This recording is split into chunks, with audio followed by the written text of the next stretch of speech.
Um foguete lançado agora da faixa de Gaza em direção a Israel atingiu apartamentos de um prédio residencial em Tel Aviv, em Israel.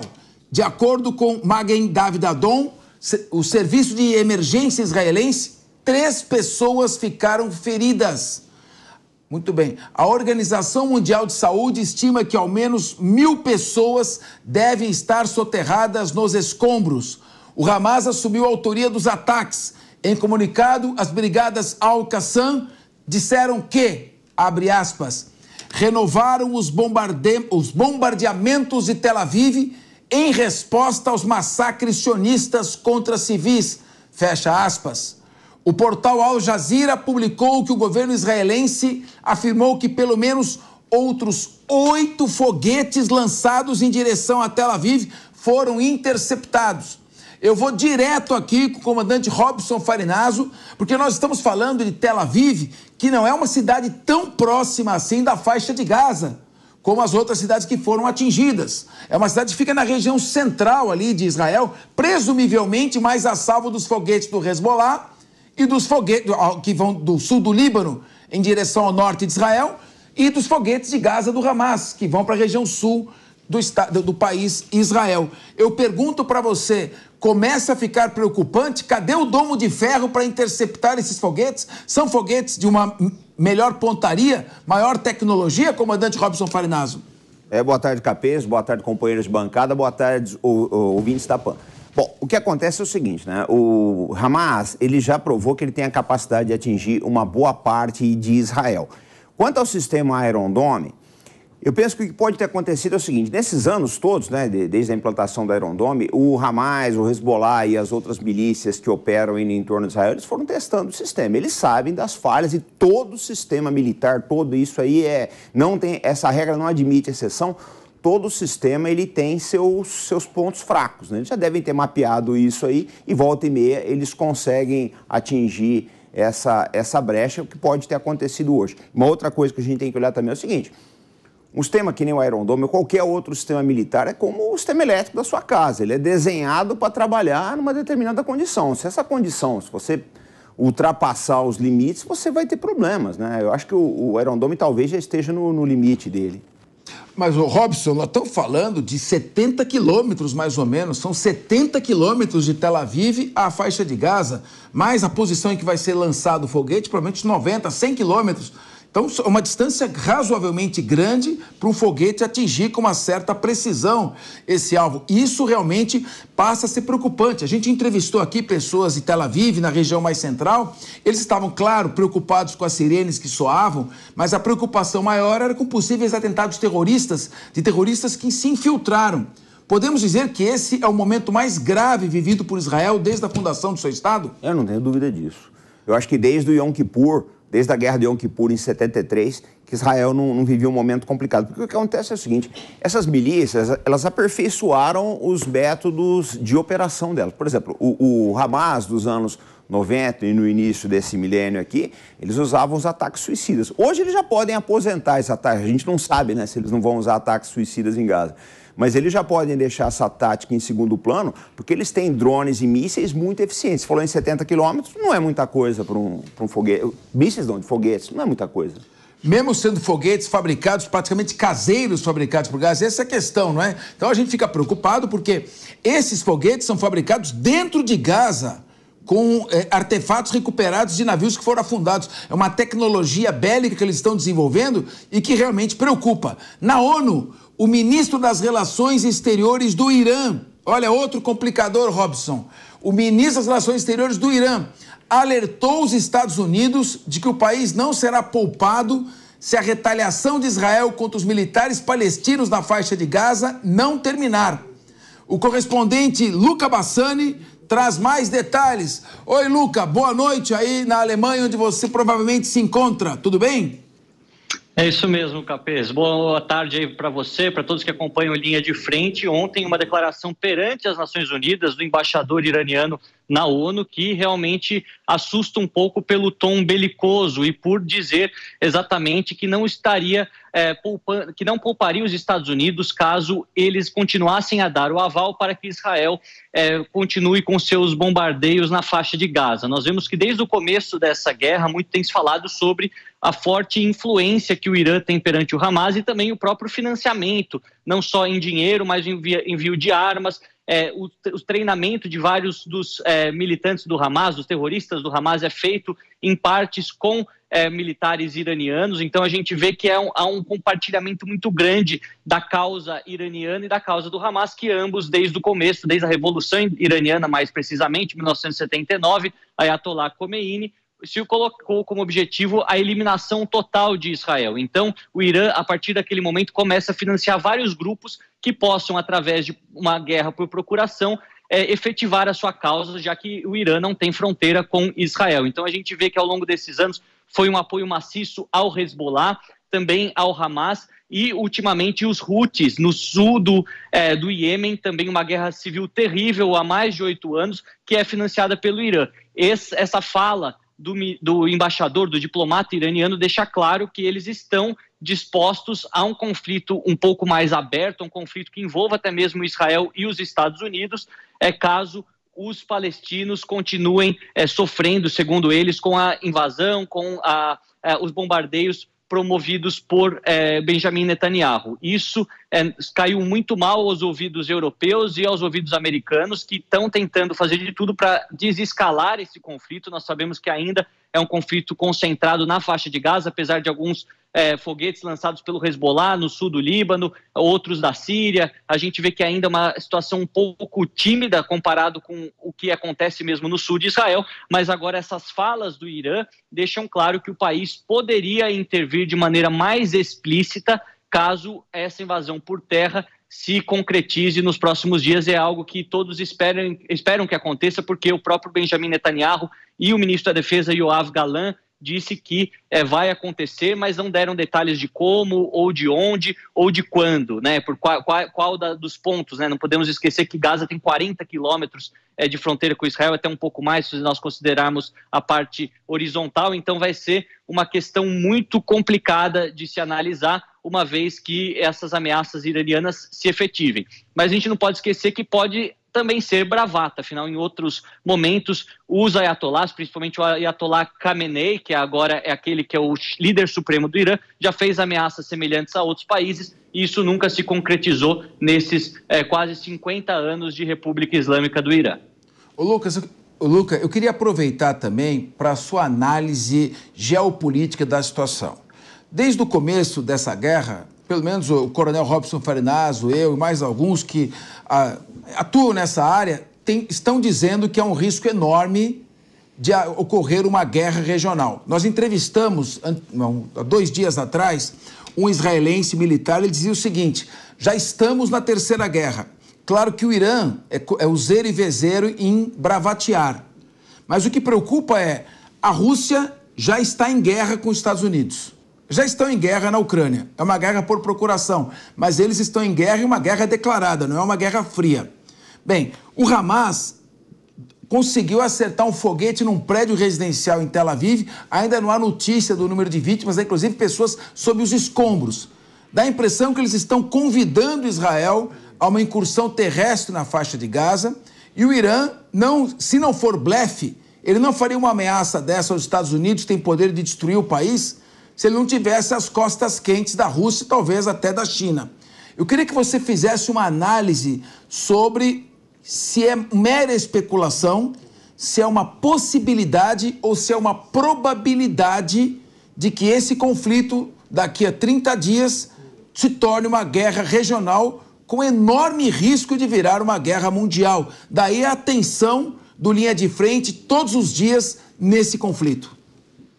Olha, Capês, eu acredito que a probabilidade de uma guerra regional é sim muito grande, porque a gente vê que há uma movimentação, há um realinhamento geopolítico de diversas frentes. A gente vê que o Egito e a Jordânia, por terem feito paz com Israel há muito tempo, a gente vê que é uma situação um pouco mais delicada porque são países fronteiriços. Mas o Líbano, a Síria, o próprio Irã tem um discurso bastante belicoso. O Líbano, infelizmente, como Estado, como já foi uma grande democracia também no Oriente Médio, não existe mais. Quem controla o Líbano praticamente completamente do aspecto militar é o Hezbollah, que é um inimigo declarado de Israel, inclusive guerreou em 2006. A Síria, o governo de Bashar al-Assad, da mesma forma. A gente vê que nessa equação mirabolante, a Rússia e a China podem ser as fiéis da balança. Por quê? Porque ambos também simpatizam com a causa israelense, não ao ponto de ser como os americanos fazem, de mandar retaguarda militar e a todo custo querer defender Israel. Mas eles não acreditam que entrariam em uma guerra para destruir o Estado de Israel, porque historicamente sempre apostaram na possibilidade da solução de dois estados. Então, essa visão mais radical, muito movida pela religião, que a gente vê no discurso xiita dos ayatolás, ou até mesmo no discurso do Hezbollah e do Hamas, isso não é presente na Rússia e na China, e eles com certeza pensariam duas vezes por uma causa tão secundária aos seus objetivos geopolíticos e em guerrear diretamente com os Estados Unidos. No caso da Ucrânia, você bem disse, é uma guerra por procuração entre a OTAN e a Rússia. Aí é um interesse russo direto. A Ucrânia é um país vizinho, é um país de língua, religião, etnia muito próxima, tem um vínculo histórico muito enraizado com a população russa, então faz mais sentido, não estou dizendo que é justificável, mas faz mais sentido no aspecto geopolítico. Isso em relação a Israel, que a Rússia não pode se colocar totalmente contra o Estado judeu, até porque grande parte dos cidadãos de Israel eram cidadãos soviéticos ou ex-cidadãos do Império Russo, que de certa forma, né, tem origem no Império Russo, melhor dizendo, né? A gente vê que manteve-se a língua russa em Israel, se fala ainda algumas tradições da cultura russa, então é um ponto muito delicado para os russos e para os chineses igualmente, porque para eles uma destruição total do Oriente Médio, isso afeta diretamente o preço do petróleo, do gás, de outras commodities energéticas, as rotas comerciais, não podemos esquecer do canal de Suez, que liga também grande parte das mercadorias que vêm da Ásia até a Europa. Então isso para os chineses não interessa de maneira alguma. A gente vê que talvez para os iranianos, para o regime dos ayatolás, que segue em uma decaída, né, numa curva decrescente de popularidade após as violações gritantes dos direitos humanos contra as mulheres, contra a sua própria população em diversos aspectos, as minorias religiosas. Então a gente vê que talvez uma guerra servisse para subir esse nacionalismo dentro do Irã, que também é um país muito complicado. Eu já estive no Irã, inclusive, é um país de pessoas incríveis, de grande hospitalidade, mas de uma política extremamente nefasta, e ao mesmo tempo a gente não sabe até que ponto os Estados Unidos estariam dispostos a guerrear naquela região, que também representa interesses comerciais para os americanos, assim como é para a China. Então basta a gente esperar e ver como essa bola de neve se ela vai aumentar ou se ela vai derreter durante os próximos dias, usando uma metáfora muito rudimentar aqui, Capês. Olha, Luca, esse foguete lançado aí em Tel Aviv, que atingiu um prédio, deve ter feito vítimas, vai botar uma pressão enorme em cima do Netanyahu, que já teme ser responsável, inclusive admite que será responsabilizado tão logo termine o conflito, pela falha clamorosa na vigilância dos sistemas de Israel que permitiram o ataque terrorista de 7 de outubro. Agora há uma escalada ainda maior. Mísseis ou foguetes sendo lançados com efetividade no centro de Israel. O comandante Robson Farinazo vai fazer uma pergunta para você no momento em que à direita da tela onde nós nos encontramos vem a imagem do edifício atingido que arde em chamas em razão do ataque. Robson Farinazo. Boa tarde, Luca. Prazer em falar contigo de novo. Luca, você está no centro, né, no motor econômico da Europa, que é a Alemanha, né? E a situação internacional está se agravando, a gente vê que ninguém parece que está parando essa bola de neve. Eu queria saber o seguinte, como é que a Europa está vendo isso? Porque se o Irã entrar na guerra, a gente não sabe para onde vai o preço do petróleo. Ele já está buscando $90 aí, e há quem diga que se o Irã entrar na guerra e fechar o Estreito de Hormuz, pode ir a $150, $200 o barril do petróleo. Como é que a Europa está vendo todo esse desdobramento da crise? O que você está sentindo aí? Boa tarde, Robson. Bom falar com você novamente. A gente vê que a Europa se preocupa em duas frentes. A primeira é econômica, como você bem colocou. O barril do petróleo já beira lá os $90. Quando começou a guerra na Ucrânia, não podemos esquecer que ele chegou a $120, $130.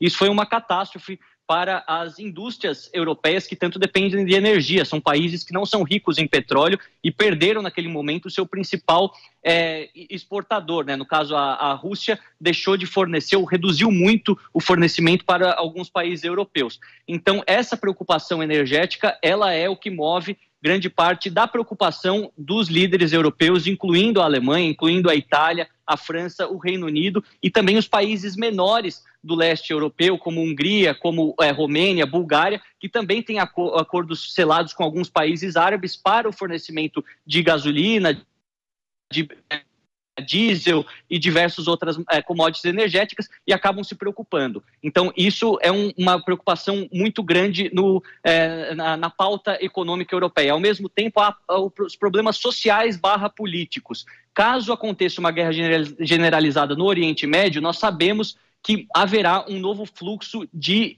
refugiados, de imigrantes para a Europa, assim como foi na guerra da Síria em 2014, 2015, mais de 1 milhão de sírios vieram para a Alemanha apenas, e para toda a Europa, 3, 4, 5 milhões, alguns calculam, né, considerando o Reino Unido. Então, se fosse uma guerra generalizada, não apenas em um país, como foi o caso da Síria, se fosse Líbano, Israel, Palestina, também respingando um pouco, talvez no Egito, na Jordânia, isso promoveria um novo fluxo de refugiados, e essa é uma questão muito sensível aqui dentro da Europa, não há consenso. Muitos dos políticos veem a queda da qualidade de vida, o aumento da criminalidade em alguns pontos onde há uma maior concentração de determinadas etnias. Então, isso é um pouco complicado. Há estudos sendo feitos em relação a isso, não podemos atribuir diretamente aos imigrantes, mas é um ponto de conflito. E, obviamente, com maior fluxo de imigrantes, isso poderia causar problemas dentro das coalizões políticas, já que muitas delas são formadas em questões muito frágeis e não conseguem se sustentar em cima de uma crise. Aqui, exemplo da Alemanha, nós temos uma coalizão social liberal, com partidos que vão desde a esquerda até a centro-direita, se a gente puder colocar os liberais econômicos assim, e tem poucos pontos de convergência. Então, se há uma nova crise, a chance de governos serem desmanchados por conta disso também é grande. A preocupação da Europa tem sido muito grande também, mas infelizmente nessas questões relacionadas a Israel, ao Oriente Médio, os europeus não têm a mesma qualidade na sua persuasão, ou pelo menos a chance de convencer Israel da mesma maneira como os americanos conseguem, e isso complica bastante a solução, a perspectiva de qualquer resolução para esse conflito. Nós temos imagens ao vivo agora de Israel, onde são 20 horas e 22 minutos. O Renato Batista tem uma pergunta, estão checando aí uma informação, possível envolvimento dos Estados Unidos nessa guerra, vamos dar daqui a pouco, possível bombardeio na região da Síria, ainda não temos a confirmação, enquanto isso, o que seria extremamente grave e vai ao encontro que nós estamos dizendo aqui da possibilidade de uma escalada maior desta guerra. Renato Batista, sua pergunta para Luca Bassani. Oi, Luca. A minha pergunta é sobre a incursão terrestre de Israel. O Capês trouxe aqui uma série de possibilidades e de hipóteses que podem ocorrer após esse ataque que a gente está vendo na tela agora, sobre esse ataque que foi feito em Tel Aviv e de Israel, né, mantendo a sua ideia de fazer essa incursão terrestre com a possibilidade de envolvimento do Irã e, eventualmente, depois dos Estados Unidos, enfim, se tornar um problema gigantesco. Mas eu queria que você falasse um pouco sobre essa incursão terrestre aí que deve acontecer nos próximos dias, também tendo em vista que tudo nessa guerra está se acelerando de uma maneira muito rápida. Essa é uma grande preocupação e que envolve um grande poder de análise estratégica. Aquilo que nós temos observado é que nos bastidores os países europeus, o Catar, os Estados Unidos, Israel e até mesmo a Turquia, Egito, outros países influentes com o Hamas, de certa forma, têm feito de tudo para conseguir liberar o maior número de reféns. O fato de tantos reféns provenientes de Israel estarem nas mãos do Hamas é o que modifica essa equação e é o que está fazendo essa operação atrasar tanto. São mais de 220 pessoas, incluindo 30 crianças, 20 idosos. Nós vemos que até agora só 4 reféns foram libertos, né? 4 mulheres, 2, uma mãe e uma filha na semana passada, e no começo dessa semana 2 idosas, uma de 79 e uma de 85 anos, e tudo isso é levado em consideração, porque Israel sabe que uma vez que haja essa incursão terrestre, muito provavelmente o Hamas, sem ter medo de perder mais nada, vai matar muitos reféns, e ele quer que isso não aconteça. O objetivo das forças de defesa de Israel é salvar o maior número de reféns ao mesmo tempo que elimina o Hamas. O problema é que, às vezes, para eliminar o Hamas, reféns acabam morrendo. Tanto é que o Hamas divulgou nos últimos dias que 50 reféns foram mortos pelos bombardeios de Israel. Obviamente que não conseguimos conferir essa imagem, né, verificar essa menção feita pelo Hamas, mas é uma preocupação, porque se 50 já morreram, significa que esse número tem diminuído e a operação militar depende muito disso. Ao mesmo tempo, nós vemos que os Estados Unidos estão reagrupando as suas forças militares nos países do Oriente Médio. Ele tem bases em vários países, incluindo a Síria, o Iraque, o próprio Catar, a Arábia Saudita, para dar uma espécie de retaguarda a Israel, caso isso seja necessário. Nós não sabemos ao certo quando isso vai acontecer e se essa operação vai acontecer da maneira como todos imaginam, com muitos tanques, com milhares de soldados ao mesmo tempo invadindo a faixa de Gaza, ou será algo mais pontual, com as forças de defesa do lado israelense dando uma espécie de retaguarda para aqueles mais especializados, as forças especiais de Israel, fazerem uma operação de eliminação do Hamas ao mesmo tempo que salva grande parte dos reféns de maneira um pouco mais cirúrgica. Nós sabemos que isso é muito difícil, envolve informações de inteligência, envolve uma série de outras questões que neste momento, com Gaza praticamente destruída, não é fácil de você adquirir essas informações e dificulta ainda mais a tomada de decisões nesse gabinete da guerra que foi fundado logo nos primeiros dias do conflito e o qual toma todas as decisões para os próximos passos. Nós vamos ficar aqui acompanhando, eu também estou esperando para ver quando essa acontecerá, e uma vez que isso se concretize, nós estaremos aqui ao vivo para fazer essa cobertura histórica também. Muito obrigado, Luca Bassani. A qualquer momento você volta aqui no Linha de Frente, retomamos os debates. Eu quero falar aqui com o nosso querido João Belucci. Belucci, informação já que está rodando na internet. Há algumas horas, caças americanos lançaram ataques aéreos contra 2 alvos no leste da Síria. Alvos estes estratégicos ligados à Guarda Revolucionária Iraniana. O Pentágono disse que esse ataque se deu em retaliação a um ataque de drone e também ataque de mísseis contra as bases e pessoal norte-americano que está aí na região, que ocorreu na semana passada. Já começamos a ver um envolvimento dos Estados Unidos direto nesta guerra e, claro, é uma guerra por procuração com o Irã. Nós estamos a um passo dos Estados Unidos fazer um ataque ao Irã e essa guerra aumentar de vez de maneira perigosa para todo mundo, Belucci.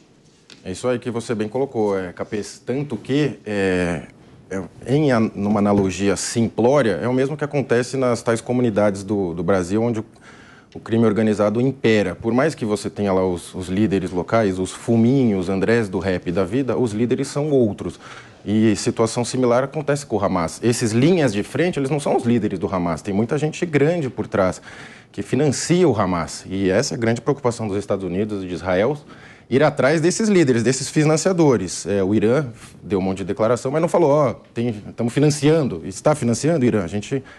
Israel quer saber. Realmente é uma escalada enorme, cada dia pior. Ataque em Tel Aviv, né, que é a cidade mais relevante em termos econômicos. Então a situação está bem difícil. E cabe agora à Europa, imagina-se, retribuir um pouco aos Estados Unidos, que já tanto salvou a Europa em situações muito pontuais na história da Europa e da civilização ocidental.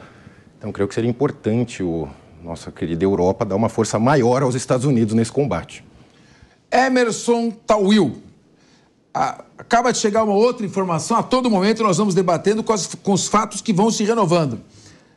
Agora são 14 horas e 28 minutos, nós estamos aqui debatendo foguete atinge prédio residencial em Tel Aviv, estamos discutindo as consequências desse ataque feito pelos terroristas do Hamas a Israel.